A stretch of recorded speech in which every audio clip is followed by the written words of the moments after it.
లలిత పద సంభారిత సంభాషణ చతురవు అయిన తల్లి నీకు ప్రణామములు.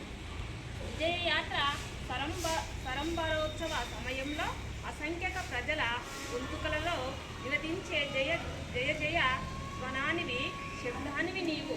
కోట్లాది భుజాలపై ధరింపబడిన పదునైన ఖడ్గ సముదాయం కలిగిన దానవు.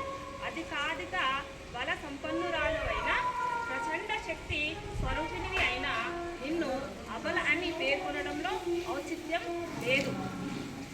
తల్లి శత్రుమూకలను సంహరించగల బలోపేతమైన వీరమాతవు నీవు. ప్రాణకోటి సకల దుఃఖాలను పోగొట్టి తరింపజేయగల దానవు నీవే తల్లి. నీవు సమస్త జ్ఞానివి, ధర్మానివి, సకల జీవకోటిలో చేతన కేంద్రమైన హృదయ స్థానానివి, సకల జ్ఞాన సారానివి నీవు, సమస్త జీవుల జ్ఞానానివి నీవు. మమ్ములను దివ్య బల సంపన్నులుగా పెంచి పోషించే వీరమాతవు నీవు.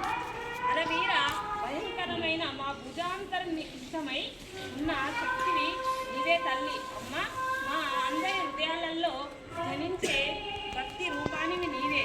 ప్రతి మందిరంలోనూ నీ దివ్య మంగళ విగ్రహాన్ని ప్రతిష్ఠించుకుంటాము. దశవిధ ఆయుధధారిణి అయిన దుర్గవు నీవు. సకల సంపత్ ప్రదాయిని అయిన లక్ష్మీదేవి నీవు. పరాపర విద్య ప్రదాయిని అయిన సరస్వతి మూర్తివి నీవు తల్లి.